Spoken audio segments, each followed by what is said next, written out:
We don't use the mind, we don't use our senses, but we use the divine intelligence that was given to us. So we go beyond the sense perception.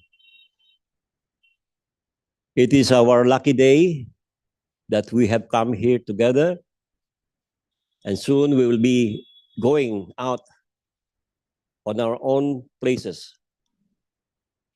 But it will bring memories. How much? I was told that Krishna consciousness is a personal undertaking. So we should matter our own Krishna consciousness. Do not try to look on your left, on the right. We should always analyze ourselves. How much did we learn today? How much have we taken the words of our Guru Deva? So time and again, I would say, take this opportunity. Grab this opportunity. This is a rare opportunity. It will not happen to you. It does not happen every day. It's very rarely can happen. I've been telling the devotees that for 40 years, who could say that I would be here speaking something? Did I enjoy this place? It is not a place of enjoyment. But I feel I want to belong to the whole, the Supreme Being. I want to be part of those devotees who are serving the whole. I don't want to have a separate interest. Although my body aches, feeling that I could not go on in our parikrama. But I saw the enthusiasm, the encouragement from you. So I try to overcome that. What can I do? This is the kind of body that was given to me. But what is suffering? Suffering is just an examination of how much Krishna consciousness do we want. We want the kind of Krishna consciousness as imbibed to us by Srila Guru Maharaj. Going beyond deeply than this material world of what he's saying. He says, I was translating his book, The Search for Sri Krishna and Reality the Beautiful. In 10th chapter, he says, we use the eyes to enjoy the beauty of the place that we see. What if you cannot see? How will you enjoy? So the value of this world becomes valuable because of the eyes, of the senses. What if you could not hear? But we understand from the Bhagavad Gita that the mind is higher than the senses. And the senses says, you like this, don't like that.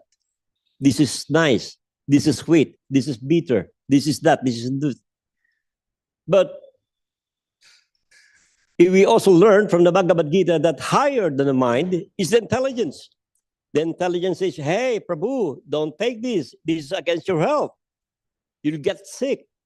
No, don't do this. Don't go over there. You'll find, you might meet an accident. It's dangerous to go to over that place. So from material point of view, we go to the finer point of view, to the spiritual point of view. We don't take an independent opinion, vision. We must always seek the mercy of our Guru Deva. Is the Guru Dev the material body? He's not. What we are seeing is Krishna himself in the form of Guru Deva. I was very surprised when I'm translating the book into Filipino. It says, Acharya Mam Bijanayan. I am the Acharya. Krishna himself says that. I am the Acharya. Why? I invested so many things from Guru Deva. The finest atoms that is within me, I already had given him. And I decided to reside in his heart. Gurudeva has captured my heart. So he is me. He is the Charya. That is the position of the Gurudev. But is he this material body? No, sir. We must go dive deeply. What if this material body is gone? How do we understand Gurudev? How will we find him? For many years, Sri Guru Maharaj has disappeared from our vision, physical vision. But still, he lingers around. We could feel his presence by his teachings. One day, Mahaprabhu and his group tried to seek shelter from a dilapidated temple. It was raining so hard, and it's dark. It's evening. As they went there inside, he noticed that there are also some devotees, some sannyasis are also there inside the temple, dilapidated temple, taking shelter. But as he stays there, Mahaprabhu heard something. Somebody is speaking about Madhavendra Puri. It's dark. You cannot see who is speaking, who is saying. And he says to his group, Madhavendra Puri is here. Is he the physical body? It is not. It is incomprehensible. And we can only find him through the heart. O magyana tibiranda siya, janan-jana sa lakaya, chaksur ulmital yana tasmay Sri Gopinamaha. It is the Guru. Okay, he's the only one who can give us the vision from physical vision to spiritual vision. He's the only one. He's the key. So, in the 10th offenses to be avoided when chanting the holy name of the Lord, he says, never try to abuse the sadhu, Gurudev. Why? Because Krishna has given himself to him. He invested himself. Krishna is giving something. What do you want? I can give you richness, fame, name. But Gurudev would always say, I don't want nothing. I just want to be involved in serving you. In serving the lotus feet of Sri Guru with Gauranga and the Vaishnavas. That is my desire. So Krishna shakes his head. But Gurudev is more merciful. He gives us the opportunity to serve Krishna through him. So take this opportunity. A time will come that our Gurudeva will not be physically present for us. So be very careful of this. Today, the world is in celebration with the Divine Appearance Day of the founder Acharya of Sri Chaitanya saraswat. Let's all bow down our head and offer our respects to Sri His Divine Grace, Sri Bhakti Rakshak, Sridhar Goswami Maharaj, in celebration of His Appearance Day. Hare Krishna.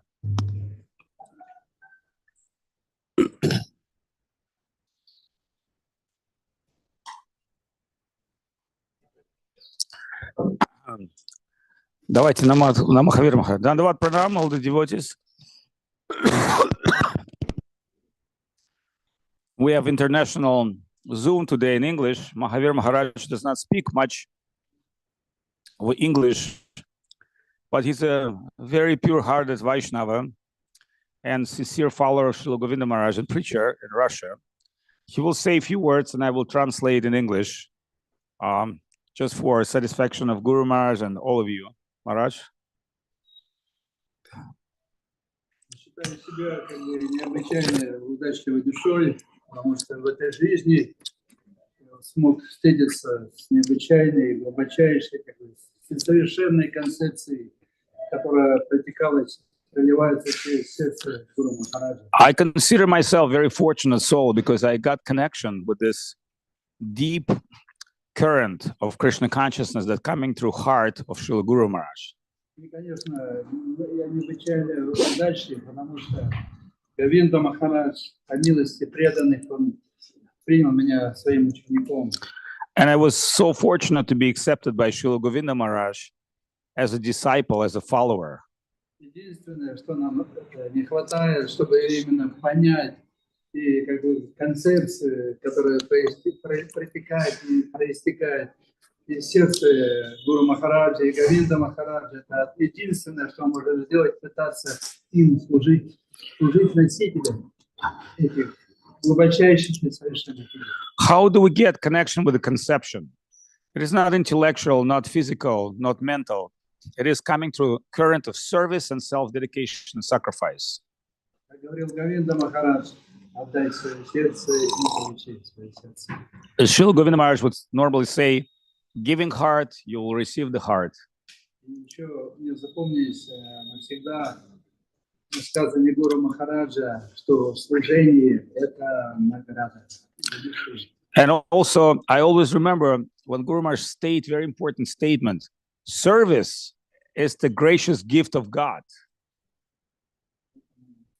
Я кланяюсь перед всеми, надеюсь, не трясти книгу. Therefore, I'm giving my Dandavat Pranam to all of you in order to beg you for a drop of grace. И быть когда-нибудь более совершенным инструментом. We all instrument of service, but we have to become a perfect instrument of service. So I'm praying that you give me blessings to become perfect instrument of Guru and Vaishnavas. All right, very well spoken, Maharaj, very well spoken. Очень хорошо сказано. Maharaj is a very good preacher, although he does not speak English, unfortunately. You know, Russia has always been covered by the borders, and Russian people not had so much necessity for English speaking because there was no chance to speak English. It was mainly internal country.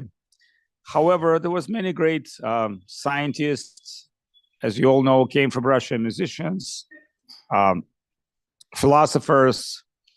Due to the nature of Russia, it's very Saturn nature. It's always country of big disaster and transformations. Whether it's revolution, World War II, there's always big casualties of people. It's always big drama. It's always death, devastation. Therefore, Russian people had very healthy skepticism of material reality. According, our history and tradition, people very skeptical about being happy in material world. They know anytime things can change and go worse. So that lead them to think, Jai Guru Maharaj ki Jai, that lead them to think, how can we live in this world? And the answer is very simple, by the ideals. As Guru Maharaj said, you live by ideal. Because if you think the world is horrible, I'm horrible, the environment is horrible, then you're depressed and you're not changing and you're not progressing. But if you think environment is friendly, your enemy is your friend teaching you, just like, going to boxing match, you boxing with somebody. If you accept that person as your guru, then you learn so much. If you accept that person as enemy, then you end up just, getting more hate. So Guru Maharaj is teaching us, actually, the Stoics, the Greek philosophers, they would say, you have to accept the world. Whether it's good or bad, don't try to change the world. Try to accept it. Now, how you change the world, by accepting the world, you're moving in this world towards perfection. And if world is resisting you, that means, run better. If you're running to the mouth, just maybe slow, but keep running. Like Vaikanas Maharaj this time, has some health issues, but he's running to the mountain.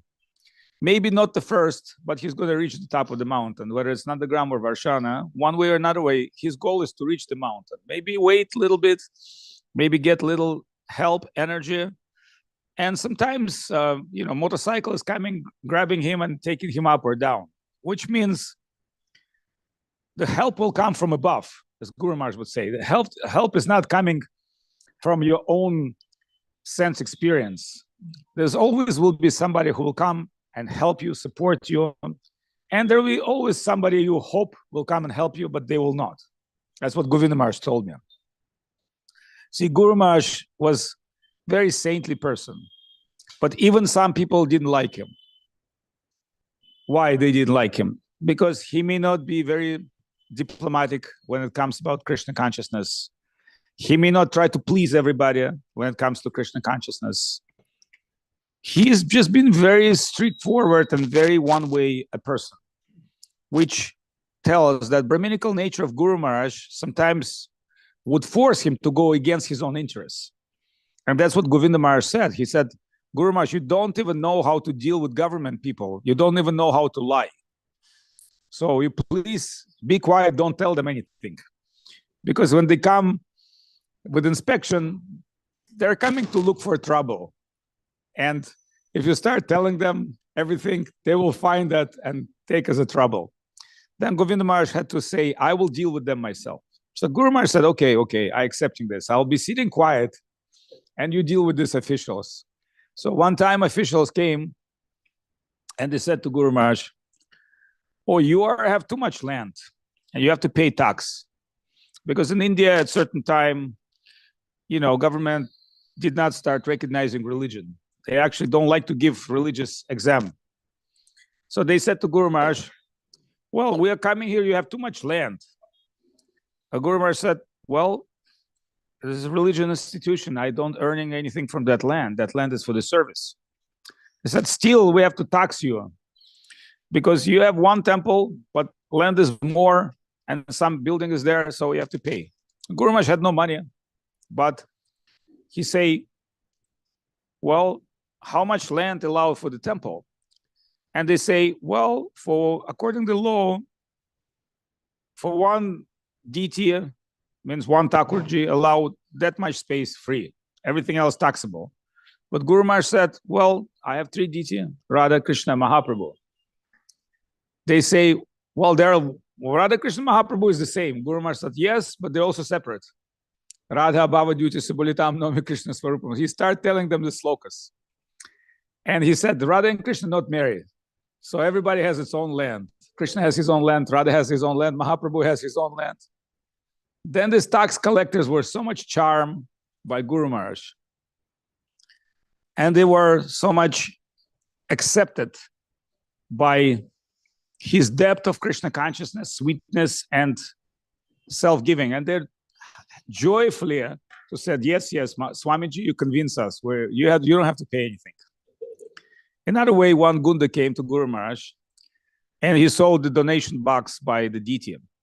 And that Gunda was very strong Gunda and very, very egocentric.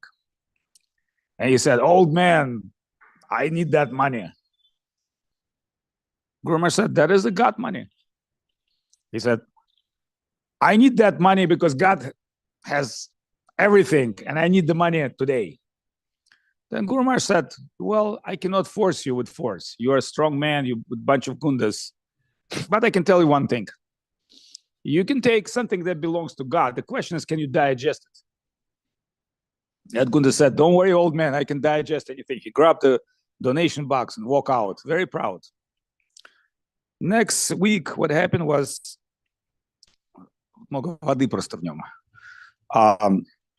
next week, what happened was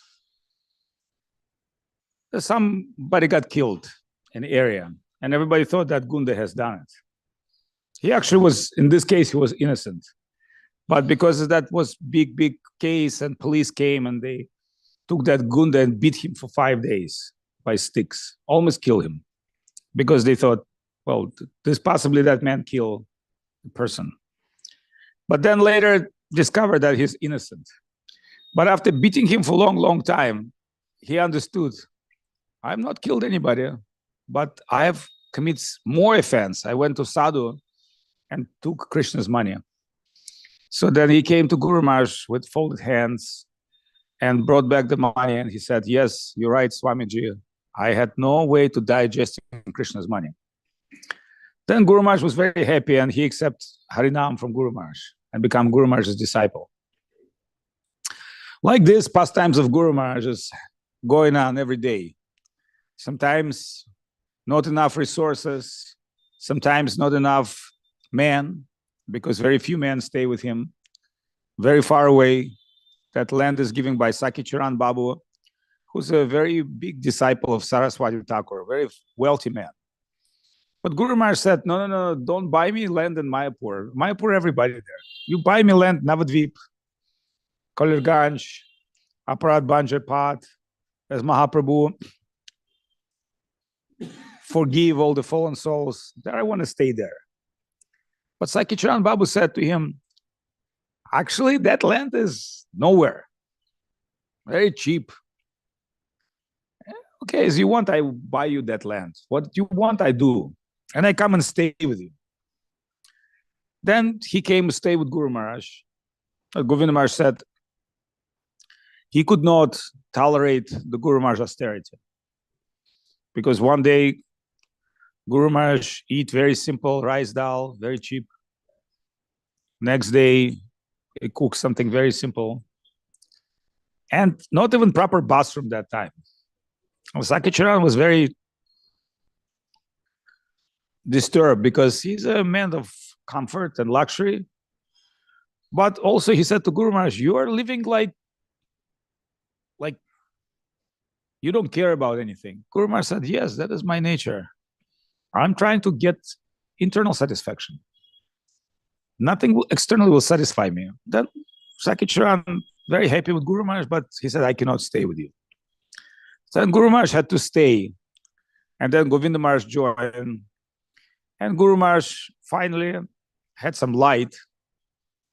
Then you see this boy is very, very active and know how to serve and how to do wonderful pastimes with Guru Maharaj, sometimes traveling, sometimes collecting, sometimes going to Prabhupada, Calcutta, doing some preaching. So that was very, very affectionate dealings between Govinda Maharaj and Guru Maharaj all their lives. And Guru Maharaj wanted Govinda Maharaj to become renunciate. But Govinda Maharaj, he could not manage that part in his early days. He had to marry and got 3 daughters. But all the time he come back to Navadvip and stay. So his mood was, okay, I have some family life, but I have to serve my guru. And this relationship been going on a long time. And finally Guru Maharaj, at his very old age, he said to Govinda Maharaj, if you not take over this mat, I will break it. He said, because without living person, this is just a building. You know, worshipping the deity, that's not our only aim. Our aim to preach and to have living life. There were so many neglected temples in Vrindavan until some great souls came. Then Guru Maharaj had feeling to have a successor who will succeed him and exceed. Every guru wants his disciple to exceed him. But who can exceed Guru Maharaj in his knowledge and his depth of Krishna consciousness? We can say this is inconceivable. And why we say that inconceivable? Because Guru Maharaj's poetry in style of Rupa Goswami. If you hear Sanskrit poetry of Rupa Goswami and you hear the Sanskrit poetry of Guru Maharaj, you can understand where Guru Maharaj takes his tika and meter. So Guru Maharaj has some qualification, extraordinary qualification. And Krishnadas Babaji Maharaj would be always so much joyfully hearing words of Guru Maharaj because he knew he had some taste for Rupa Goswami poetry. And when he heard Guru Maharaj's poetry, he was very, very satisfied. Not only that, Guru Maharaj also could write something like Premadhama Devastotram. Follow the acharyas of the past. He would take main pastimes of Mahaprabhu and turn into beautiful poetry. Krishna, Krishna, Krishna, Krishna, Krishna Nama Kirtanam, Prema Dhama Devamevo, Nami Gaura Sundaram. Who understand a little bit about poetry will say, this is beautiful. Or Sudanarvudaradita Padayugam. That is all Gaudiya Math singing song. So Guru Maharaj had his skills and talent. And his skills and talent would be to think about what the Western philosopher would say, process deep through his heart, and say, actually, this is subjective evolution, not objective evolution. And some people don't understand how important it is, but no one ever in the world of modern science and religion merged together these ideas. What is evolution? How does spiritual evolution work? What is evolution of consciousness? Why it's subjective? Why it's not objective? Because objective reality is something we can experience, but subjective reality is something beyond our sense experience, but it's the principle. Just like in neurophysics, when people speak about neurophysics, they say the elemental particle is unpredictable because it's Paramatma. So the smallest particle is not predictable. Once it's giving chain reaction, yes, it's predictable because it's karma, action reaction. But the original particle is, physicists would say, it's unpredictable. You cannot predict the movement. It can go left or right because it has its own will. Once reaction is done, the road is established, yes, then you can do your data trace. So all these ideas, Guru Maharaj has deeply meditate on, and they've been revealed to him, as well as the Madhurya Rasa and Bhagavad Gita. Guru Maharaj has followed the footsteps of great acharyas. One time, Madhva came to meeting of Mayavadis, and they chant Vishnu Sahasranam as the Brahmanas. And Madhva said, well, each name of Vishnu actually that you chant has 100 meanings. And they said, come on, it's 1,000 names of Vishnu. You're trying to tell each name of Vishnu has 100 meanings? Madhva said, yes. Each name of God has unlimited meanings, but at least 100, each name can be established. Each Bhagavad Gita sloka has many, many interpretations, and that is also need to be considered. So these Mayavadis were very amazed. Who is this great sannyasi, and why is he giving us something we never heard before? Then Madhva said, okay, I will explain you one name of Vishnu. And he's giving 100 interpretation. By the time he get about 90, they covered their ear. They said, no, please stop. We cannot, it's just too much information. We cannot process. He said, okay, I can more simply, so many meanings of Bhagavad Gita. But in his own interpretation of Bhagavad Gita, he said very clearly, I will not speak something that has been spoken before. I will give something that has not been spoken before. That means at least he knows what the previous Acharya spoke on Bhagavad Gita. And actually, we can say deep trace of Vishwanath Chakravarti Thakur and Guru Maharaj. Vishwanath Chakravarti Thakur has many esoteric books which revealing the deep meaning. Like, for instance, Sarvadharma Parityaja Mamakam Sharanam Brajam.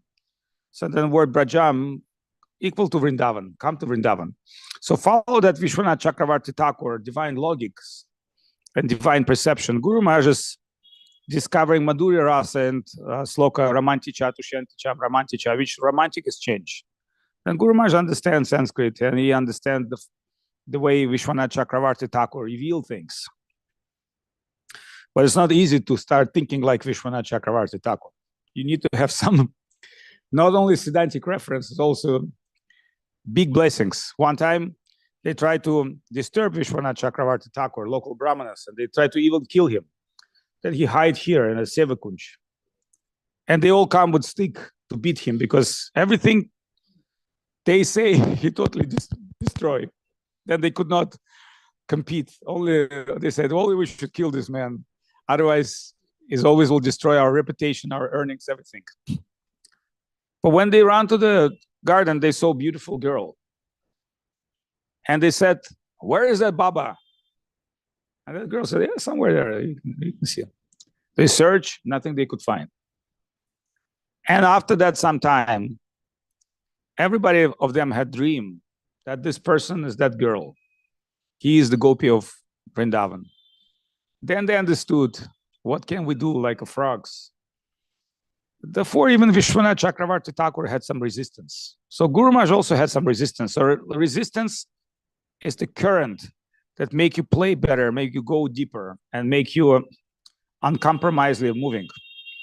So sometimes in our spiritual life, we have some resistance. But as Guru Maharaj said, if you take your resistance as your spiritual challenge and learn from it, you'll get great benefit. So, like I've said today to one devotee who's Guru Maharaj's disciple, he's a little bit depressed with his life. I said, losing one battlefield does not mean losing war.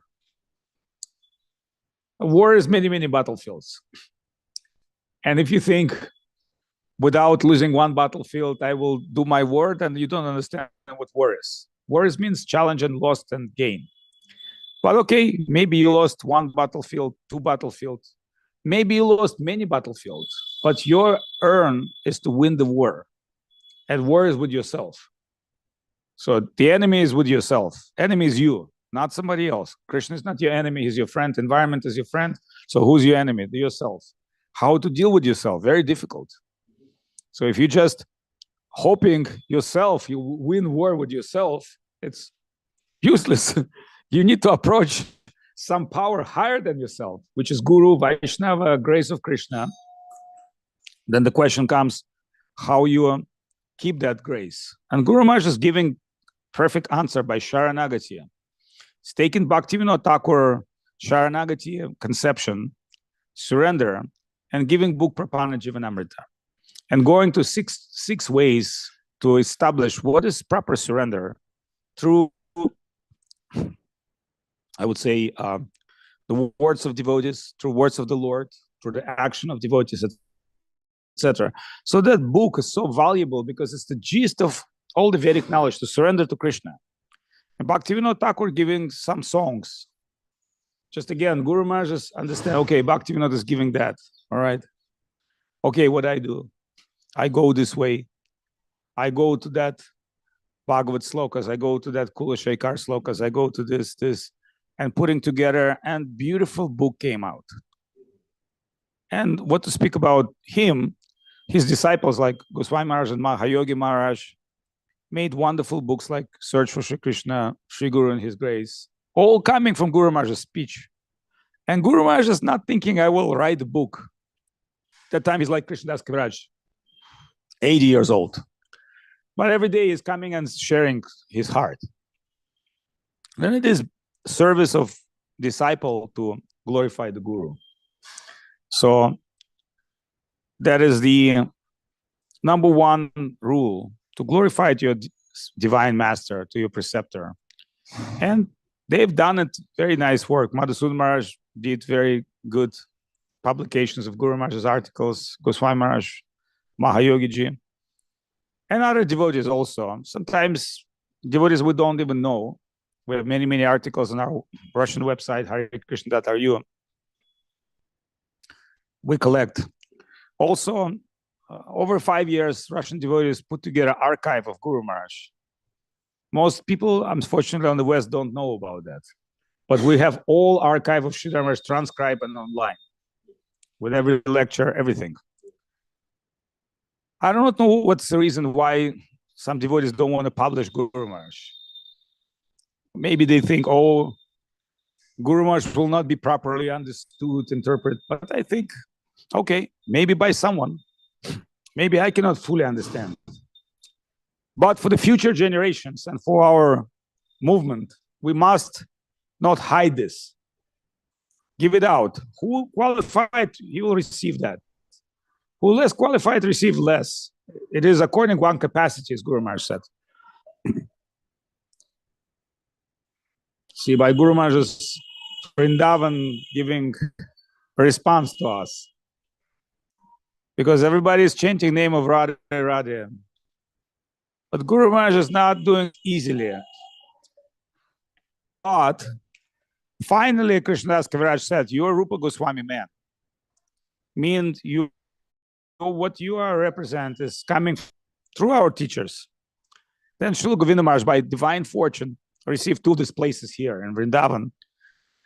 One is the Radha temple memorial where Krishnadas Kaviraj wrote Chaitanya Charitamrita. And he established Guru Maharaj Samadhi, his murti, his Pushpa Samadhi is there. As Guru Maharaj say, I want to go to Gambhira, and if I die moving towards proper direction. Guru Maharaj's deep idea in Krishna consciousness, loving devotional service and separation, viraha. He's brought that principle of separation, highlight this, which is hidden. When Guru Maharaj is giving his commentary on Gita, Jadavar Maharaj said, please don't publish it. It's just our Gaudiya confidential stuff. Why we have to give it to everybody? Which is right. But Guru Maharaj said, okay, that might be confidential, that might be deep, that might be the highest of the high. But if we don't speak about that or mood, and we have not established is the aim of Krishna consciousness, then the superficial people will just join union with Krishna. Just like many people come here, oh, Hare Krishna, Krishna, Krishna, Radhe, Radhe. But that's not how you get Krishna. Krishna is separation. But separation, in fact, has a special mood. If you don't have anything, there's no separation. Some feeling must be there. So Guru Maharaj is cultivating service mood. And through that service mood, some separation come. And if there's no separation, that means you earn nothing. Just idea that you are connected with Krishna is, we can say, superficial. Many sahajas, many devotees thinking, oh, I am in Vrindavan. I must enjoy the Radha Krishna pastimes. Radha Krishna pastimes is for me. Yes, that's true, but certain pastimes. And hearing from bona fide source. And the way, gateway to Vinde Gaura Padaravindam through Mahaprabhu, is Guru Maharaj explained.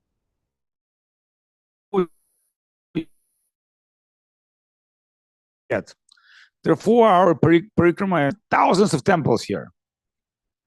You can go Bilmavangal Thakur Samadhi, you can go, Tulsidas Samadhi, you can go this temple, this saint, that saint, Swami Haridas, this saint. Like, Vrindavan is hundreds of saints. But what is our goal? If we would ask to Gurudev and Guru Maharaj, how do we do parikrama? They would say, yes, you go by Mahaprabhu. What does Mahaprabhu highlight? What does Mahaprabhu show? What is he showing to Rup Sanatan, Raghunath Das? You do that. You will mix in Vrindavan with all these babas and you lost forever. And you become one of the folk. You can dress like devotee, you can Radhe, Radhe, but it's not real. It's appeared to be an imitation. Guru Maharaj would say, what is our perception of Vrindavan? What is Vrindavan by definition? Is it a place of enjoyment? Yes, it's a place of enjoyment and Krishna liberated soul. Everybody else pay cash. 1,000 rupee a day for staying in Vrindavan. Do you understand? You have to pay.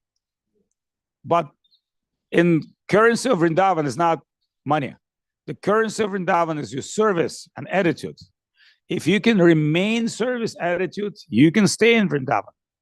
If you're coming here to enjoy Krishna, to enjoy shopping, to enjoy marketing, maybe 3 days, okay. Come into Vrindavan, see Vrindavan, get the hell out of here. But if you are willing to give your blood, yes, you can stay in Vrindavan. So Subhash Chandra Bose, the great freedom fighter of Bengal, when Bengali people said, oh, get out, British, get out, British. He said very simple, give me your blood and I will wash the way out. If you're not giving your blood, then how can you win? Remember, victory is always victory. No matter what victory is, it's washed by blood. It's a great the Greek or whatever the king said, the empire. If you want victory in this world without blood, otherwise you think you want victory and you want to enjoy. No, they make you slave. If you're willing to die for the victory, then there's a very chance of your thing. So Guru Maharaj is not showing victory, it's showing us. Okay. Okay, we're coming. Gurudev ki jai, Vaikanas Maharaj ki jai, Mahavir Maharaj ki jai, Bhakti Vrind ki jai, Vrindavan Dham ki jai, Go Premanande, Hari Hari Bol. Jananjana Shalakaya. Пойдемте, там уже пушпа началась. Tasmai Shri Gurave Namaha. Jam Visipad, Paramahansa Paribrajaka Vajja, Asto Tarasta Shri Srimad, Kuduchuramani Sava Shastra Siddhantavit, Ananta Shri Vibhushita, Srila Bhakti Rakshak Sridhar Dev Goswami Maharaj ki jai. Jai Srila Guru Maharaj Vyasa Puja Maha Mahotsav ki jai.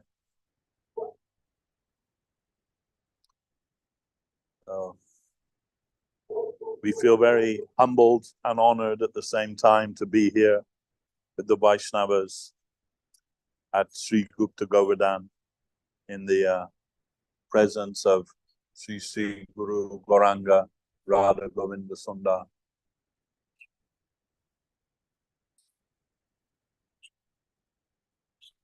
I came to the lotus feet of Srila Guru Maharaj over 40 years ago.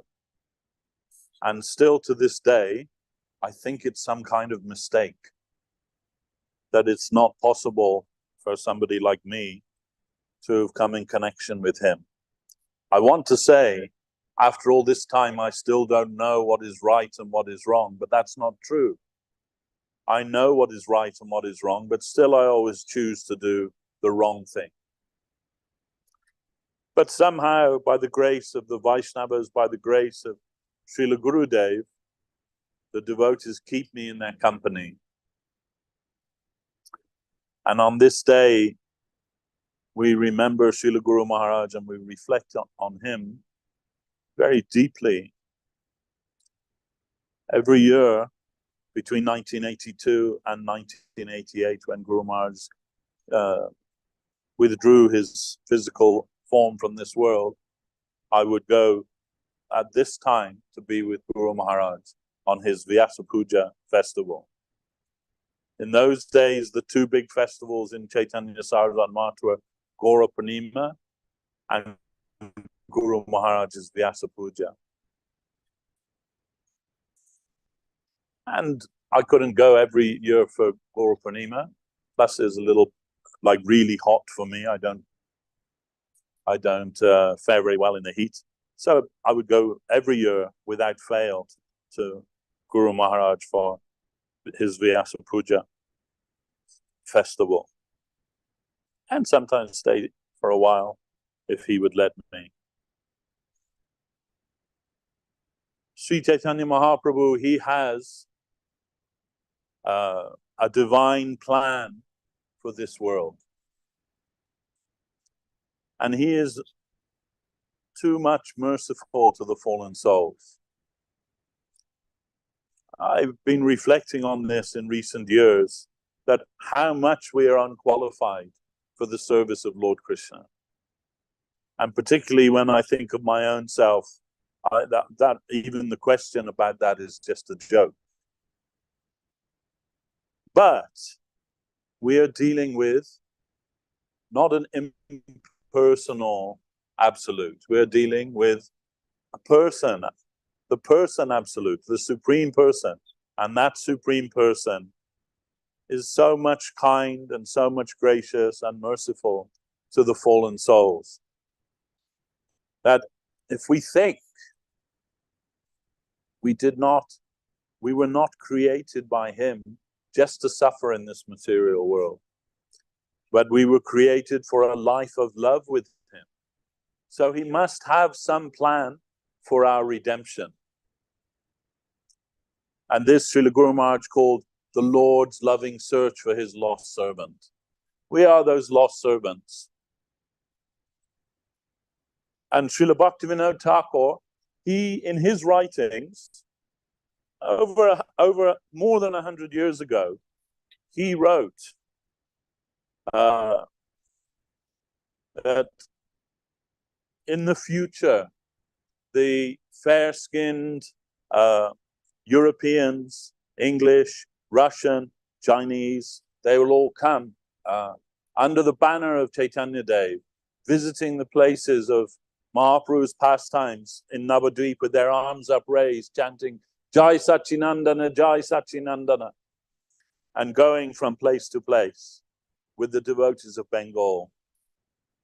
And our Gurudev Srila Govinda Maharaj, he said, when I read that, I thought, yes, that must happen. If Bhaktivinoda Thakur says it will happen, it must happen, but not in my lifetime.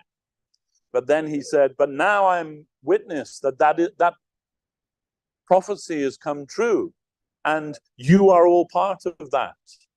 You have all come to join with the devotees of India, with your arms upraised, chanting Jai Sachinandana, and going from place to place with the devotees of Bengal.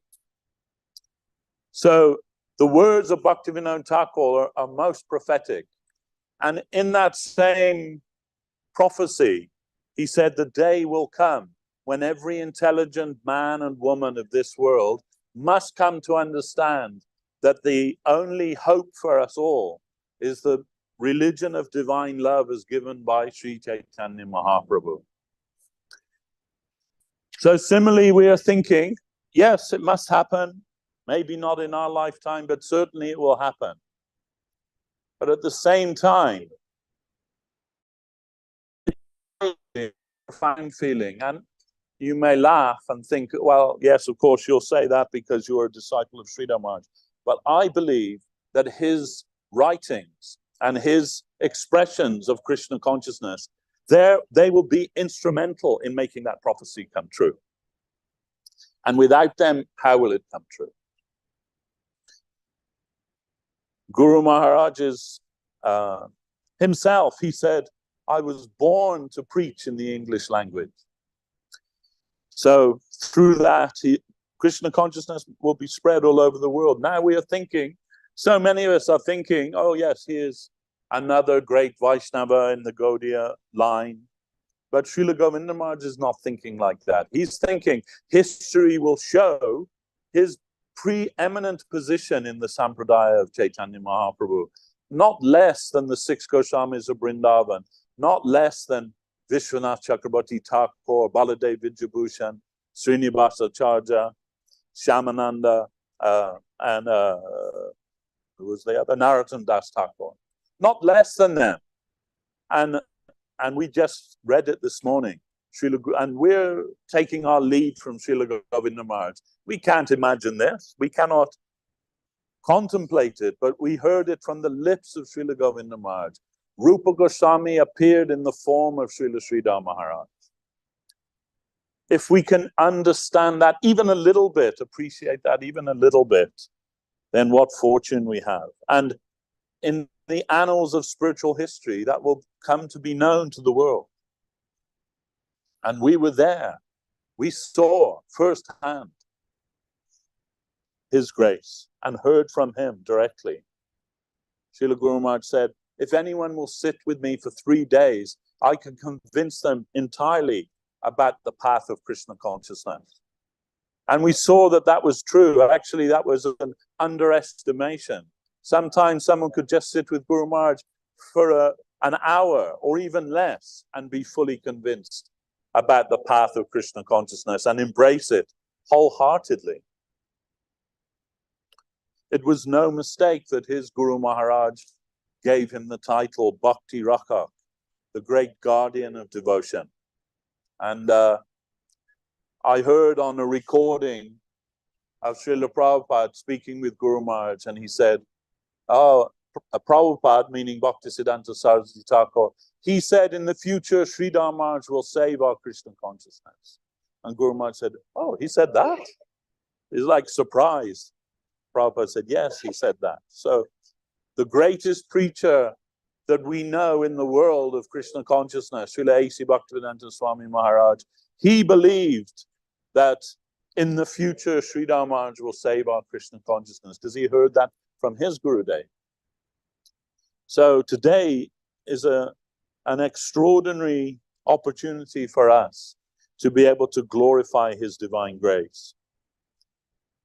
So many books have come, not least of all from the hand of Srila Bhakti Sudhir Goswami Maharaj. Those 5 books, Search for Sri Krishna, Reality, the Beautiful, Sri Guru and His Grace, The Golden Volcano of Divine Love, The Lord's Loving Search for His Lost Servant, and The Subjective Evolution of Consciousness, which Srila Govinda Maharaj said, these are my 5 deities, and we worship that. And so many other books also from Srila Guru Maharaj, and I believe also more books from his talks will come in the future, giving us deeper and deeper understanding of Krishna consciousness. And as well as his English compositions, no less his Sanskrit compositions. They're wonderful in themselves. Most notably, Deva Stotram, which is you can say, in poetry form, the summarized Leela of Sri Chaitanya Mahaprabhu, the summary of Chaitanya Charitamrita, the summary of Chaitanya Bhagavat, and Mahaprabhu himself embodied as a song, as a poem. I think that is Premadharma Deva Stotram. His holy scripture that manifested from his pen, Prapana Jivanamrita, the life nectar of the surrendered souls. This is not just a compilation of verses about Sharanagati. It's his heart outpouring of what is Sharanagati. Those, when you read, if you read Prapana Jivanamrita, and you'll see before each verse that Guru Maharaj has quoted, some aphorism about Sharanagati. That's not an introduction to the verse, that's the book. That's the, if you forgive me, the meat of the book is that. And the verses are just substantiating that, collaborating that. And if you want to understand Krishna consciousness, all you need is that book. It is, when Srila Guru Maharaj, in his own words, he said, when I left the valuable association of my godbrothers to go and live alone, I had to consider what is the one thing that's necessary in the life of a devotee. And my conclusion was that is Sharanagati. And without Sharanagati, it's all just a form. It's all a show. It's all nothing. Only when Sharanagati is actually, do any of the processes of Krishna consciousness actually mean something. So this is essential, not just for Guru Maharaj, this is essential for all of us. So Srila Govinda Maharaj would say, you should read this book every day as a daily sadhana and discuss it. We need to discuss Sharanagati because we're not really that interested in Sharanagati. We're interested in, to our focus, we need to discuss what is Sharanagati, how to achieve Sharanagati. And all of that we'll find in Prapana Jivanamritam. So many of Guru Maharaj's compositions. What can we say? Srila Sridhar Maharaj's commentary on Brahma Gayatri Mantra is a unique revelation in the theistic world. It has never been given before, you will not find it in the Veda. You will not find it in the writing of the Goswamis. Guru Maharaj said, I heard that Jiva Goswami had given a similar explanation. I searched, but I could not find it.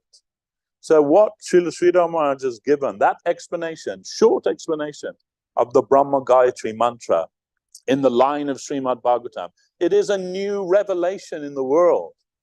We cannot overestimate our fortune of being connected with him in even the smallest way. If we can have some small appreciation of that. If the greatest preacher of Krishna consciousness in the modern day, Srila A.C. Bhaktivedanta Swami Maharaj, he considered Srila Sridhar Maharaj his Shiksha Guru. That wasn't just a formal thing that he said. That was reality. That was who he himself got his inspiration and strength for preaching Krishna consciousness all over the world. And Guru Maharaj would say, I'm a backward pushing man. I like to stand at the back and push others to the front. So really we can see, those who know can see that, not to detract from the greatness of Srila A.C. Bhaktivedanta Swami Maharaj Prabhupada, but he himself understood that his success is largely due to Srila Sridhar Maharaj. It's in his own biography, written by Satsarup Das Goswami. From the very beginning, I knew Sridhar Maharaj is a pure devotee of Krishna. And Guru Maharaj, Prabhupada, Bhaktisiddhanta Saraswati, and Krishna liked that he would prepare me. There's so much intimate association they had together. And that inspired Srila Prabhupada. He had more association with Guru Maharaj than he did with his Guru Maharaj, with Srila Bhaktisiddhanta Saraswati Thakur. And that association inspired him to go to America and start the Krishna consciousness movement and spread that all over the world. And we're all there, we're all here because of that. So it is not a separate thing. It is not a disconnected thing. It is intimately connected with the exposition of Krishna consciousness from the heart of Srila Sridhar Maharaj. We are fortunate if we can even get a small connection with that, the smallest connection. And then Srila Guru Maharaj himself explained that to us, We're not looking to be the first rank servitors of Krishna. Those positions they are already taken. They're eternal. Then not even second or maybe even third rank, but the slightest connection with the least acquaintance with that reality is enough to flood this whole world with Krishna consciousness. And so we think that prediction of Srila Bhaktivinoda Thakur, that will come about when people are exposed and able to appreciate the heart changing and heart pulling conceptions that Srila Sridhar Maharaj has presented to the world. It's all about love. And I don't mean that in like a hippie kind of let's all love each other kind of way, but real love. Love with a capital L. Divine love. And Guru Maharaj said, the greatest thing ever invented in this world, love divine. We are followers, Srila Sridhar Maharaj said, we are followers of those half-civilized jungle girls who invented this religion of the worship of Lord Krishna. That is our religion. And Mahaprabhu Chaitanya Dev came to give that to the whole world. And that has come down in the few hundred years to Srila Sridhar Maharaj. And he has spread that all over the world through his books,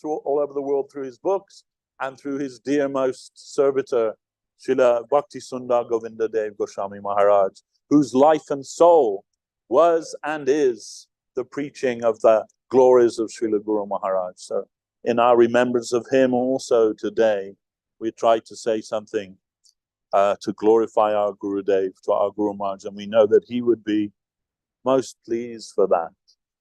So anyway, I'll stop here. Thank you all for listening. Jai Om Vishnupad, Srila Bhakti, Rakshak, Sridhar Dev Goswami Maharaj ki jai. Srila Guru Maharaj, Vyasa Puja Maha Mahotsav ki jai. Jai Srila Bhakti Sundar Govinda Dev Goswami Maharaj ki jai. All the assembled devotees ki jai. Sri Harinam Sankirtan ki jai. Nitai Gaur Premanandi Hari Hari. Now we have with us Kumkum Didi and Srilekha Didi, Sudarshan Prabhu, Raikishori Didi, and we just wanted to hear something from each and every one of them. You are here. Thank you so much, Devashis Prabhu. It's such an honor to have a first and second and beloved initiated disciple of Srila Bhakti Rakshak Sridhar Dev Goswami Maharaj, to hear your eloquent presentation from your heart and soul and years of sacrifice and service. We're just so blessed you're here, and thank you so much. Bhakti Lalita Didi, you're very kind, and you are just here. So and asking me to say something, and so I will, but actually I am not very senior, and especially in understanding, but we're very inspired by all of the devotees here, from topmost to newest. And I can speak just a little from my perception and how I had the great fortune of coming to some understanding of what is this divine teaching.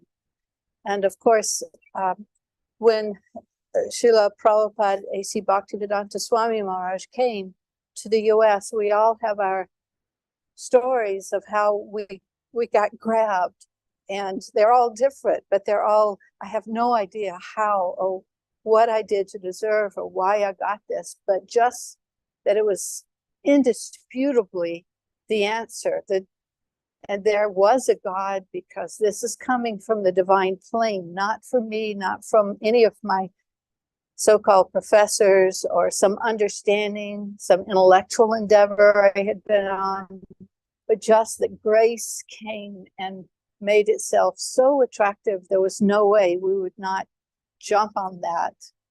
I often think of the way a surfer jumps on the top of a wave, and they just want to ride that wave. They don't understand everything. They're not thinking about what they did before or how is this going to affect what I'm doing in 2 years. They're just knowing that riding the crest of that wave is the highest thing that they could be experiencing. And so we followed Srila Prabhupada as much as we could, and then we were orphaned and not knowing very much at all, but we thought Shri Guru, representing Krishna, was he only, he could only be the person, and now we're bereft because we can't see him before us.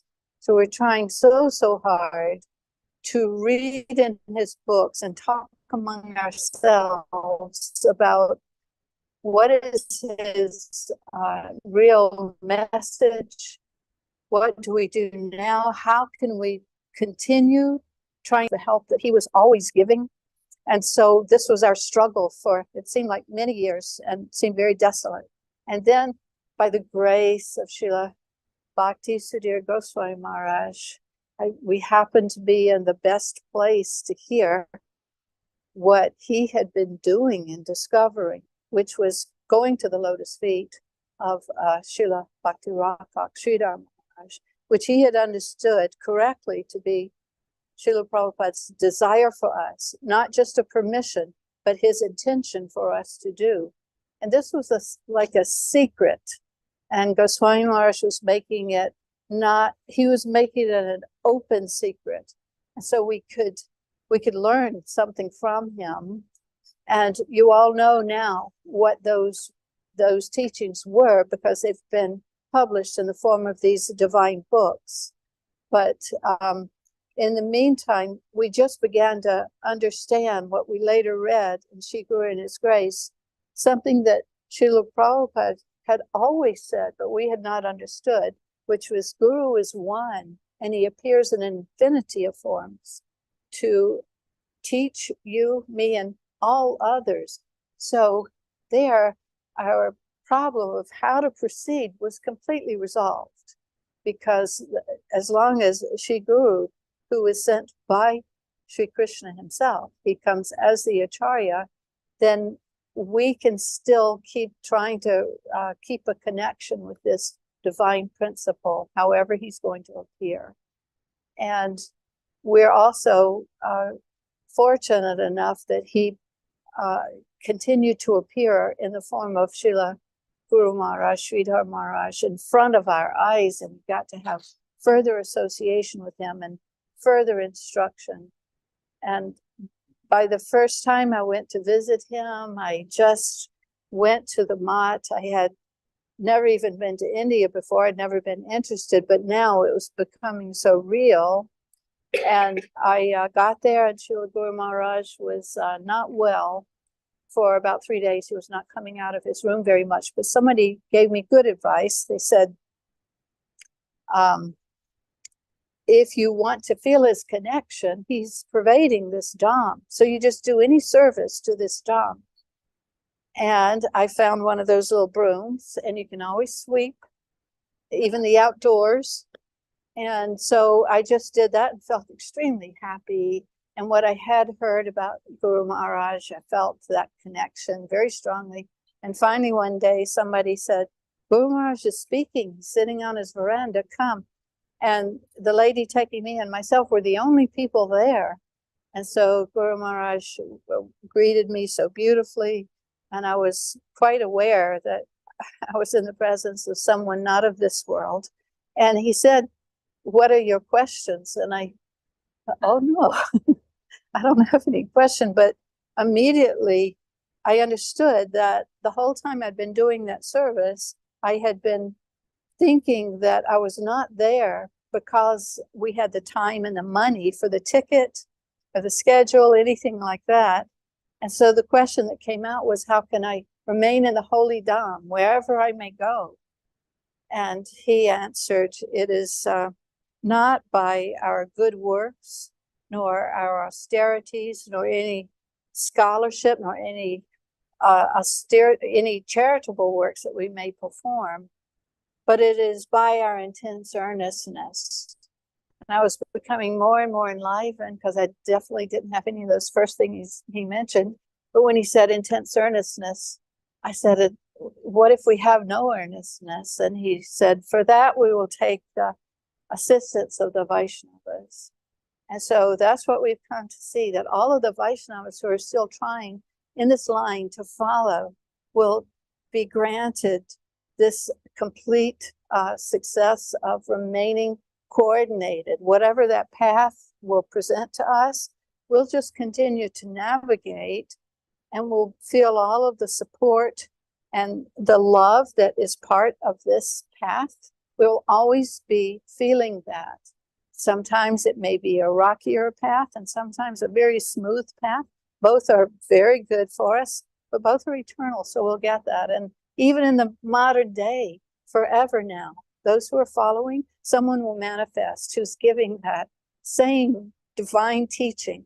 And it's true, like Devashis was pointing out, and we have heard that Guru Maharaj is not just a wonderful, illustrious member of our Sampradaya, but he will always stand out as, let's keep reading his words, let's keep understanding them, and see how Srila Govinda Maharaj explained them, and all of their followers, how are they always keeping them alive for us? We need to be pushed a little bit this way or a little bit that way, but there's always some connection who will give us that direct guidance, because it is a living and it is our birthright.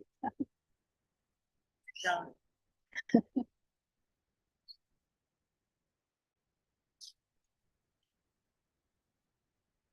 we will hear from Srilekha Didi.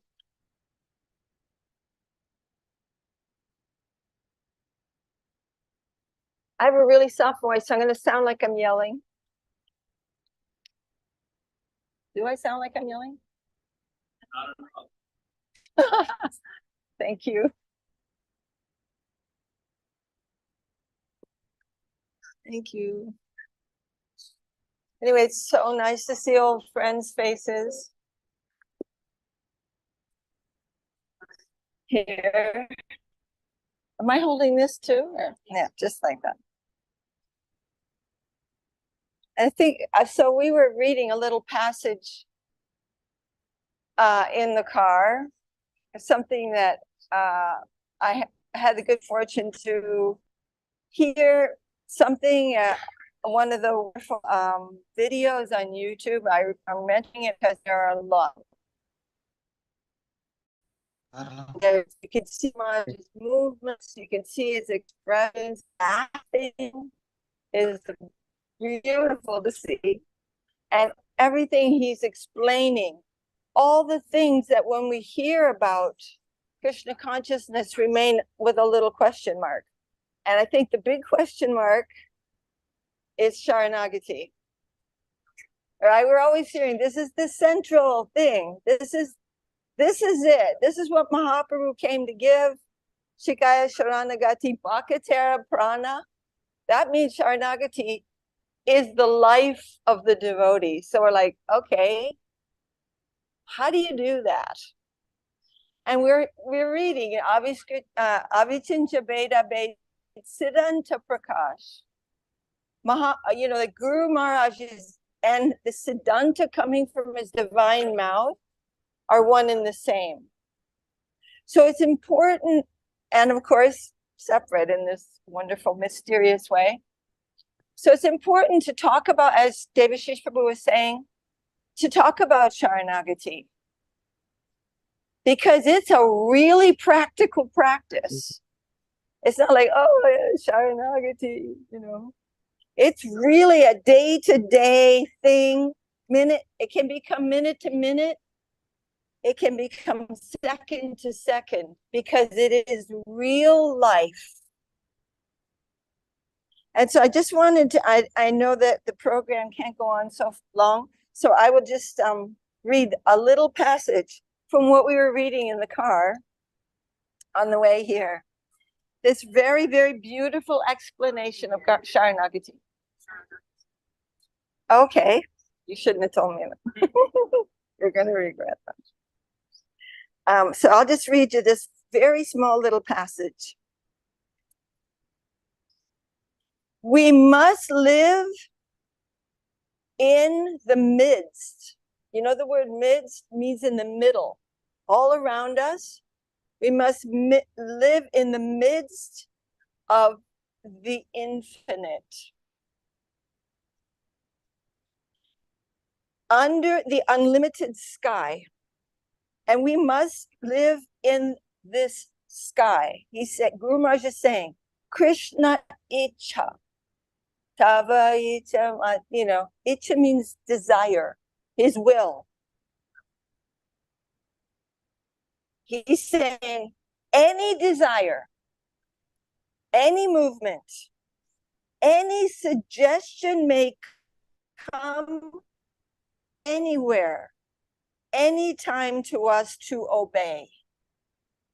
Such preparedness we shall stand face to face with the environment. How will that come to us? It will come in our mind. It will come in our emotions. It will come in our body. It will come in the objects of the senses. It will come as an impression from someone else. But it is all a manifestation of infinite will. We think, what? Whether that little bug goes by me or not, that's infinite will. This is actually truth.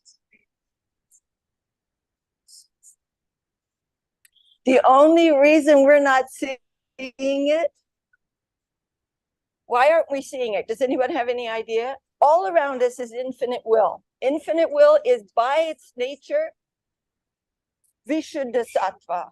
It is perfectly good. There's nothing wrong with it. And it is fully cognizant. That means there is nothing unconscious there. Nothing is unconscious. It is all divine consciousness of the service world. And it is full of nectar. Guru Maharaj said, the scriptures and the great saints are saying the whole environment is full of nectar. Why aren't we feeling that? You're like, wait a second. I don't know. I can tell you a few non-nectar things that's already happened to me today. So we're not in synergy with this. Why not? What did you say? Acquired prejudice. Acquired prejudice, yeah. Anybody else? This is really good. So when we put the limits on what reality should do, we're actually putting ourselves in a cage. And we cannot see the environment because we don't like it, unless it's doing stuff for me that my mind has decided is going to make me happy. Does this make any sense to anyone? Is it making sense? Okay, so I like the environment. This is pretty. This has got some flowers. This is good. Maybe it's even spiritual. And I know incense is spiritual, but the heat, not so spiritual. This is called prejudice. But how do you deal with suffering? We all know this word. We're not taking it out of our spiritual dictionary. Who doesn't know what really intense suffering feels like? Anybody? We know. What do we do then? What do we do when the mind is getting warped out and we do not know how to deal? Is that the environment? It is. The environment has come in this form, but tatpenukam pam shushimik shamano, it is good for me. I have created the necessity for my own rectification. It has come in a friendly mood. So what do? Where is Sharanagati in the midst of suffering? We bow down to that because there is nothing outside of his will. Krishna says in the 4 main verses of the Bhagavatam, if you see or feel anything strong and you think it has no connection with me, that is called Maya. It is from him. And it is coming like medicine to me. But I'm not the surgeon. I don't know where this is taking me. I don't know how his divine will is pushing me to another plane of understanding through this suffering. But I bow down because it's truth. Reality is not a bunch of mistakes. Reality is a bunch of wonder. And it's coming in such a friendly mood. And I always like this example that the dentist who pay him good money and he hurts you. The environment, because it hurts, doesn't mean it's bad. Well, that's not spiritual. That's the material world. That's a misconception. The infinite is what is truth. And truth is not somewhere else. Truth is truth. It's always everywhere. It is truth. So what I don't see as divine, that is called illusion. And we can bow down and smile, Gurudev said. Smile. Get it surgically put on your face if you have to. And say something. We say, yes. This is good for me. This thing that makes me feel like I don't know where I am or how I'm going to manage. This thing is good for me. And I connect with you through surrender. Let this take me where you have decided is my next best prospect of progress. Let this gnarly situation come, and I recognize it as your grace. I bow down to you and I say, yes, my Lord, this is good for me. Please keep me. And you know what will happen? One of the things, it will crack the heart. The heart is encased in lead. And part of that lead is that person is weird. And that person is having such a hard time. You know what I'm saying? And maybe through those cracks, the seedling of compassion will grow. And when we feel that through our suffering, through the things that the Lord is bringing to us to push us forward, then we can understand Guru. Because the Guru he is receiving benedictions from the ocean of mercy. And that tendency to criticize, that nasty addiction of this world, it doesn't mean we're not discriminating one thing, oh, this association or that association, but the desire to be cruel, that will leave us through these events of progress that the Lord is. And that essence of Sharanagati is the essence of the teaching of Srila Bhakti Rakshak Sridhar Goswami Maharaj. He's telling us how to do it. It's practical. It's not some pie in the sky. Sharanagati. We don't even know what to do with it. It is a minute to minute, and you got to make your friends, those who can help you through, by remembering that. They're the friends who are the best persons in existence. They'll say, oh man, I know you're having a real hard time here. And I get that. You know, you want some water, you need some ice cream, hot chocolate. Go to sleep. Just take a nap. Take a break. But let the surgeon do what he's doing. This is not the end of your world. This is not the thing that, I got to get out of here. No. This is coming from the hand of Suhridam, your sweetheart. Suhridam, you can translate it as sweetheart. Suhridam. Yeah, like a sweetheart. Everything's coming from him. Let him do his work and grab onto his feet and chant the Hare Krishna Maha Mantra, which will recenter us to the center and put everything into perspective. The center, when we know the center, we know where everything else goes. And when we don't know anything. Got this thing over here, and then I got this problem over here. And then I'm going, oh my God, I don't know. I'll think about that later. That's okay. We have practical service to do, but we must know the central conception, and then we know what to do because we know where we're going. This is the essence of all religion. It is the essence of all yoga.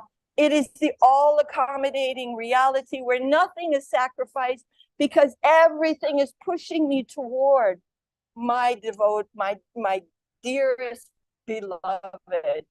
And Guru Maharaj said, it is the necessity, and it is the beauty, and it is the destination, all in one. Sharanagati.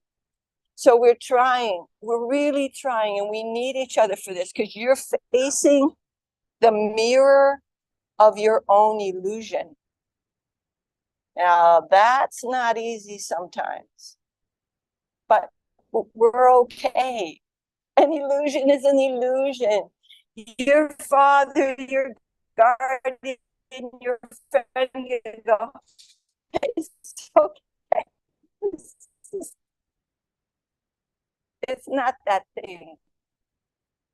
You bow down and you will find progress. You will find, oh my Lord, I don't know how I could have understood any other way but this way. All we have to do is let him do it. Mamekam sharanam. Me only, you surrender. Ahang tvang sarvapapevi. I'm going to take all that out of you. Moksha shami. I will make you free from all illusion.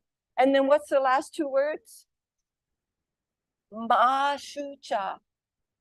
Don't worry. I got you. I got you. Just let me do it. That's so easy. Just let me do it. Take it. Bow down. Move forward. And more that will become our prana. It is the Bhakatara prana. So Jai Srila Bhakti Rakshak Sridhar Goswami Maharaj, our beloved, our father, our grandfather, our great-grandfather, our great-great-grandfather. He's loving you like anything, and he will never leave you. Never. Jai Abhibha Mahamahotsav ki.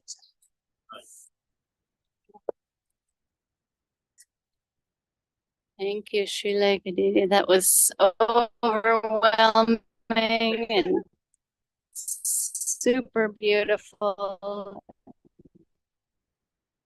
We're now passing the mic to Sudarshan.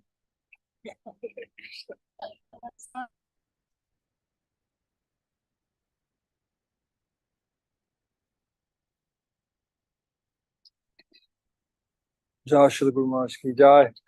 Dandavad, all devotees. So wonderful to see many faces again. How are you all?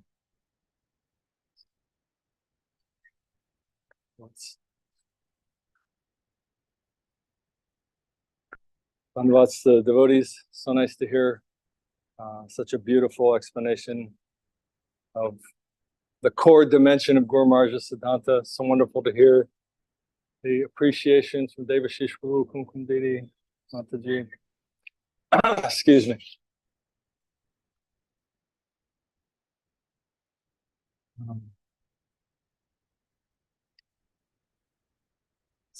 Sometimes I think as a devotee, we have these special days, many special days. It's a great gift of the Vaishnava calendar. It's just day after day after day after day. There's some type of holy remembrance that we can do, some observation of a holy day. But today is a really uniquely holy day, not just in our line, not just for this planet, really for this universe. Srila Guru Maharaj brought his full mercy to this plane. Shripad Devashis Prabhu mentioned something that I never heard this morning, and he just mentioned it again. This statement by Srila Govinda Maharaj that Rupa Goswami's appeared in the form of Srila Guru Maharaj. And we hear, special pastimes where Guru Maharaj is recognized as Rupa Anugatara. And, I can say this is probably my own fault, but I grew up in Gurukula in ISKCON. And I remember as I got a little bit older and I was in my 20s, or maybe 19, I think maybe it's the first time I really grasped and processed the term Rupa Anuga. I'd never really heard it before, which is strange. You grow up as a devotee, but you never really hear Rupa Anuga. And you have to, have some understanding of Charitamrita and how Mahaprabhu gave everything to Rupa Goswami. Rupa Goswami is establishing what is the sacred places for the Vaishnavas, for the worshippers of Sri Krishna, and so much Shastra of a very high way, of a very introductory, but also very high thing. But really, Rupa Anuga means he's holding the full conception of Mahaprabhu. What is divine love of the Lord? What is Krishna Prema? So Guru Maharaj came and distributed that in such a way that is extremely practical, that Mataji explains so nicely, what is the actual practice of Sharanagati? And how does that apply to our life?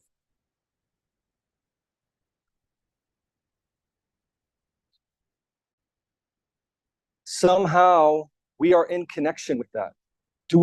If we really examine within ourselves, when we came into connection with Chaitanya Saraswat, do we have some idea, I'm going to find Rupa Anuga? Really, we don't even know how to even say that. All we're doing is feeling some sense of necessity within ourselves, knowing that where I want to be and where I am, there's a gap between that. And so we're just searching, right? We just know that we're in need. We don't really understand what we're in need of. But somehow, all of us who are here, and so many others, great souls have come under the shelter of Srila Govinda Maharaj and Srila Guru Maharaj. And we may really not understand what that is, but we have come into that. And Prabhu mentioned earlier, he said, the slightest connection with the highest thing. If we can have the slightest connection, a connection really means seva. It means some type of service, some type of contribution, some type of giving of whatever we are toward that. Then so much benefit beyond even what we're able to conceive can come to us.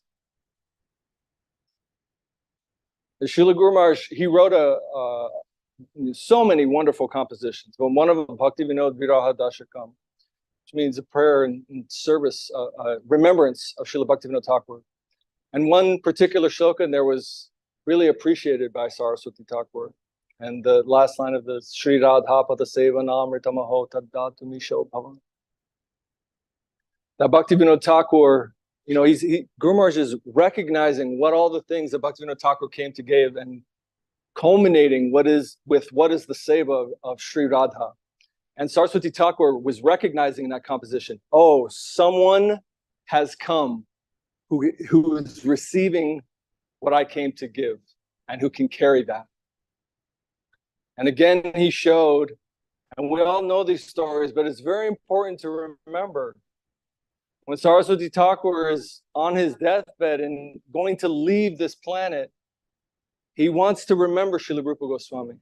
This very fine line of Rupa Manjari, which many of us, we don't really understand what it is. And we don't need to understand it intellectually. We need to just give our heart, because somehow we've come into this line. We don't even understand it. We don't even know how we got here. But some really inconceivable mercy has come to us. And at the time of Saraswati Thakur's departure, the song of Sri Rupa was sung, Sri Rupa Manjari Pada. And it was sung by a brahmachari with like a voice like a Gandharva, like absolutely beautiful. And Saraswati Thakur stopped that singing. He said, I don't want to hear the tune. Sridhar Maharaj will sing this song. And very clearly to everyone, it's showing that Saraswati Thakur is recognizing who can actually worship Rupa Goswami, who can actually sing this song with the heart that is resonating with the heart of Saraswati Thakur. And that's Guru Maharaj. And we can even hear this pastime and we still kind of maybe don't know exactly what it means. But we know that somehow beyond all of our layers of almost incalculable amounts of crap that's inside of us, so many layers of ego, so many layers of misconception, we somehow come into connection with that. And what can you do with that? How are you going to deal with that in your life? You can't just like say thanks. Oh, hey, that's great. Oh, this is the highest thing? Seriously? Wow, awesome. You have to interact with it with seva. It's the only way you can interact with it. Whatever you are, whatever you have within you, that is something that you can give. And it might be just like giving some calories. You know what I mean? Or giving some of your heart, or giving some of your attention, or giving some of your time to spend, as Devashis Prabhu said, reading Prapanna Jivanamritam every day. Or something. Give some sacrifice of what you are toward slightest connection to the highest thing. Whatever you can do, you somehow come into that shelter. That type of shelter, which is Chaitanya saraswat. And spiritual life is very, very real. It's not going to be maybe what we think it is. And as we go along a little bit more, our preconceptions and prejudices will get challenged. And that's good. And just continue, like Srila Gurudev would say, you don't understand what your fortune is, but I do. Gurudev would say that, not like I do. Gurudev would say, you don't understand what your fortune is, but I do. And stay in the boat. Somehow you have come into this boat that's going to a destination, that's going to an ideal that you haven't even formulated. But it's going to come down to you by grace, by staying in that connection. Well, it's a very simple, sweet thing. Somehow establish some type of seva connection to this ideal, to the ideal of Srila Guru Maharaj, and maintain that and give to it. And even though it might get really difficult and confusing, and the ocean might have a lot of waves and smack you around a little bit, stay in the boat and keep going with a smile to the destination. You know, a wonderful life has come. An almost inconceivable lifetime has come to you where despite your mind and all the stuff that's going on, you've come into the shelter of Srila Guru Maharaj and Srila Gurudev and this wonderful conception of Rupanuga Sampradaya and the pure line of love of the Lord from Chaitanya Mahaprabhu. So this is a very, very special day. You know, whatever we can do to open our heart, to try to set ourselves, to appreciate the devotees around us, because really anyone who's come into this type of ideal in life is a very special person. So to appreciate those devotees and to make a happy commitment in life. Wow, let me give something of what I am to the service of Srila Guru Maharaj. That's my sharing to you today. Appreciate you all. Dandavats.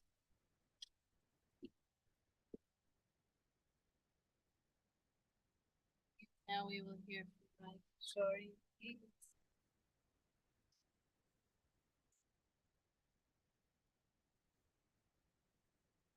I'm very happy to listen.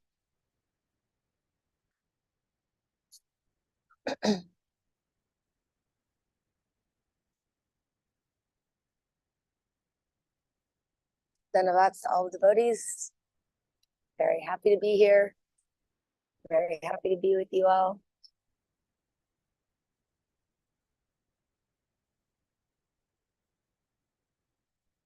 Srila Guru Maharaj is such a illustrious and amazing saint that it is quite difficult to actually say any type of words that are appropriate in any way whatsoever.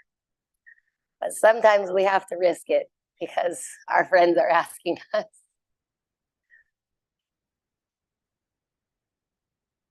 You know, India is actually quite a sophisticated world of spiritual life.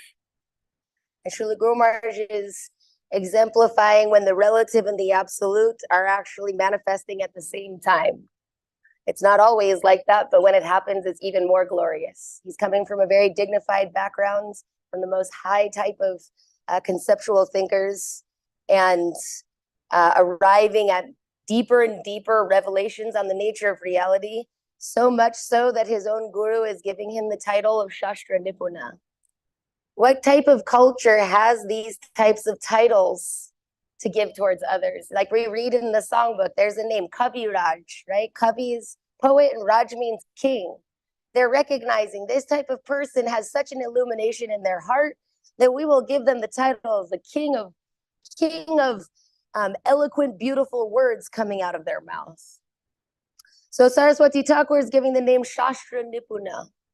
And we know, you know, that there's oceans and oceans of scriptures that are coming with all different kinds of directives. And they have so much affection inside of them. But it is veritably an ocean. Right? We're coming kind of from a background that's like and now you're seeing volumes and volumes and volumes steeped in culture where it's even an oral tradition where it may not even be in writing. And how do you discern what's the important thing to do? So then Saraswati Thakur is giving us that illumination, saying he sees this ocean of scripture and he can give us the inner meaning, the portent of what those affectionate beings are trying to say. So it's an amazing title. and one that's most wondrous, coming from a culture of deep sophistication in the culture of devotion. And here we are, or here I am, somehow or other.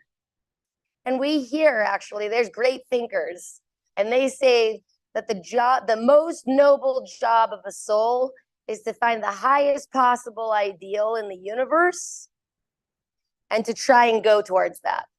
And it's no small thing. But what a soul actually is something quite dignified and beautiful. And it's our largest duty to actually find what is the most beautiful thing in this universe. But we're steeped in layers of who we are. We can't possibly even deal with the people around us in the same way. You know, and we get flashes. Sometimes we see, we get a moment where clarity hits us and we realize I might die. That's a clarity, right? And what does that mean? It means that I have a finite number of seconds before I exit this, right? All the money, all the beauty, all the power, all the wealth ever gave awaits alike the inevitable hour. The path of glory leads but to the grave, right? So you hear in economics, if there's not very much of it, it's quite a valuable thing. So we get like a flash sometimes. I'm not here that long. Well, what's the most valuable thing I could do with would we treat the people around us? What to speak of something more divine? What to speak of like the sadhus that are near in the same way? If we feel this type of urgency in our lives? And what is the highest goal? Who are we to try and speak of the truth? Right? It's such like a major risk to try and speak of the truth, right? We're hearing so many amazing, and like anytime we're coming into contact with Srila Guru Maharaj's words, they're broad, they're kind, they're merciful, and they're illuminating, right? There really is light and darkness, right? There really is an amazing shining light. And so when we're saying, he is the repository of mining the scriptures for what's the most important thing. And he's starting to paint this picture of a goal that could possibly be had. And if we start to actually have an ideal, then we see where we're in reference to that ideal. Now you know why not that many people want to have an ideal. Because we might get a little gauge of where we're at. But the truth is the only place that we can ever start any quest, right? Wherever we are, right? And these are also like, wherever we stand, we're hearing this advice. Try to hear the advice of the Vaishnava. And so somehow, Srila Guru Maharaj, when he speaks, very much free-flowing, it's not edited 500 times over, just coming out of his mouth is divine truth. And in a very condensed way. And there's so many like condensed truths that are coming out of him. And each one of them, we can spend our whole life and the next meditating on them. That's how broad they are, right? So like some very favorite sentences of Srila Guru Maharaj, he gives us the vocabulary to understand the definition to these types of qualities. He says, chastity is to remember why you originally came, right? This is an amazing definition of chastity. And he said, humility means being open to infinite possibility. This is an amazing thing. We're really, I mean, like if we're thinking about possibilities, like maybe we got 5 or 10 on tap. For stretching, maybe there's 20. Infinite possibility. Are we ready? Like, what is a devotee who's ready for any situation? And Srila Guru Maharaj's own words in Loving Search for the Lost Servant, he said, even falling down when done properly can be the ground for advancement. What kind of revelation is coming out of him? Who can see in such a broad manner? Who can see that these things need to be gone through in a transformative way? Who has the ultimate hope behind all things? Right? You know, we are not Shastra Nipuna. right? His Guru Maharaj's definition, you could say all of the Bhagavad Gita, which is the condensation inside of the epic, and used properly, epic Mahabharata. Everything is quite all right. I need only adjust myself. That's his summary of the entire Bhagavad Gita. That is such an amazing realization. If I read the Bhagavad Gita, which I try to do, that is not the summary that would have come to me. So what kind of grace actually is it to be in proximity of the saint, who despite ourselves is freely giving of themselves in such an affectionate and kind manner? And of course, if we're going to talk about Srila Guru Maharaj, we know that we have a very equal debt, so to speak, to Srila Gurudev, because we wouldn't be having this conversation about the type of conception that comes from Srila Guru Maharaj if it wouldn't be for that truly affectionate care to allow us to come near. And so really we're always talking about this culture of giving, that we try to, we do our best to try and illuminate the world. Srila Guru Maharaj talks about that giving is truly, it's not comparable, it's exponentially more beautiful than taking or exploiting. And this is an anthem actually from the spiritual world. And we're saying this over and over, but we find ourselves going from temple to temple, where so much sacrifice has happened, and we're actually continually adding to our own debt with how much kindness has come to us, right? So we want to spend, and really we can think of it like this. We don't want to just do this for a couple weeks or a couple months or a couple years, right? But ad infinitum, right? We want to go life after life. We only want to be near, we want to live in the aftershocks of those divine words and try to worship those words, actually. And really, we can say Guru Maharaj is such a profound, his conceptions are so profound. They're actually not limited to this earth. You can attempt to be a Sharanagata on any planet, in any body, right? We're getting so localized. Even Srila Gurudev would say, sometimes, we know, we can think oh, that person's a king. He's thinking I'm very powerful, I'm a king. But we're kind of doing that with our little hut. This is my hut, my car. It's just that vision is there. And you go, actually, this kind of conception is so broad. It can be practiced anywhere, at any time. And those are Srila Guru Maharaj's own words. We don't need anything else, actually, physical in our environment to attempt to offer ourselves to the Supreme Lord. If that's not the most hopeful news, I know it is. It's really in the midst of such a strange and tragic darkness where everything is constantly falling apart and dissipating. There's a firmament much deeper than that and much more beautiful than that, alluding to something where each and every scripture and saint is our inner heart's well-wisher. And so we want to offer our lives to that and try, though falling desperately short, to offer our obeisances to Srila Guru Maharaj and Srila Gurudev and the devotees all around.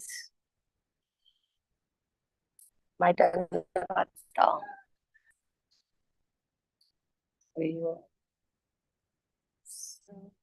We're so very grateful to have all of you come today and celebrate with us Shri Vyasa Puja, Srila Bhakti Rakshak, Sridhar Dev Goswami Maharaj. It's also the appearance day of Veer Chandra.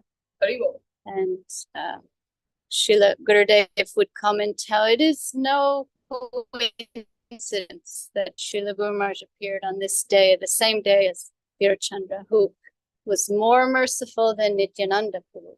And he said, so merciful that chaos ensued from the mercy of Veer Chandra. He converted so many Buddhists, thousands of Buddhists, and just made, just disregarded all social customs and caste, and just flooded the whole, everyone he came into contact in the Sampradaya at that time with his mercy. And one thing Srila Gurudev would always tell us that, you know, the grandfather is more merciful than the father. Especially you find that in like Vedic Indian culture, that the parents are real hands-on and fully responsible. The grandparents, they're retired. They're just all about loving and giving and affectionate and playing with the grandchildren. And as Gurudev said in that one talk he gave, we listened to a little clip the other day, that grandparent-grandchild relationship is very special. And I always felt I'm so proud to have Srila Bhakti Rakshak Sridhar Dev Goswami Maharaj as my grandfather. And I'm his grandchild, and like, if we're allowed to be proud, that's just, yeah, just the joy of my life. And living by his teachings, his words, and living with his successor, Acharya, as our guiding light, our Gurudev. Through him, we have connection to our grandfather, and singing his compositions and songs and beautiful books and talks, and Sri Chaitanya saraswat mat, flag flying high, singing the glories around the world. These are all gifts of our grandfather Guru, Srila Bhakti Rakshak Sridhar Dev Goswami Maharaj. So we would like to offer Vyasa Puja, Pushpanjali and Puja to Srila Sridhar Maharaj, Guru Puja, and offer our Bhoga offering. Most of our team here that are left, so many have gone to India, but they are in the kitchen and Srila Sridhar Maharaj's list of favorites. And it's a very hot day without water and electricity, and they're fully giving their hearts in the kitchen.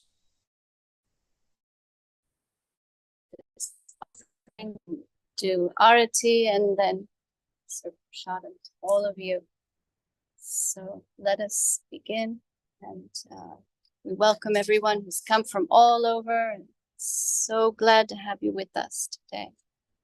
Jai Shri Guru Gauranga Radha Govinda Sundar Giridhari Ju ki jai. Om Vishnupad Srila Bhakti Sundar Govinda Dev Goswami Maharaj ki jai. Om Vishnupad Srila Bhakti Rakshak Sridhar Dev Goswami Maharaj ki jai. Avirbhav Mahahutsav Titi ki jai. Shri Bira Chandra Prabhu ki jai. Jai Bhagavan Srila Bhakti Siddhanta Saraswati Thakur Prabhupada ki jai. Shri Rupanuga Guru Varga ki jai. Gaura Bhakta Vrinda ki jai. Shri Gupta Govardhan ki jai. Shri Navadip Dham ki jai. Vrindavan Dham ki jai. Jai Nantakoti Vaishnav Vrinda ki jai. Jai Srila Bhakti Bimala Avadhut Maharaj ki jai. Srila Bhakti Sudhir Goswami Maharaj ki jai. Srila Bhakti Ranjan Madhusudan Maharaj ki jai. Shri Chaitanya Saraswat Madha Acharya Vrinda ki jai. Namacharya Srila Haridas Thakur ki jai. Jai Srila A.C. Bhakti Vedanta Swami Prabhupada ki jai. Devashis Prabhu ki jai. Sudarshan Prabhu ki jai. All the assembled devotees ki jai. Harinam Sankirtan ki jai. Nitai Gaur Premanande.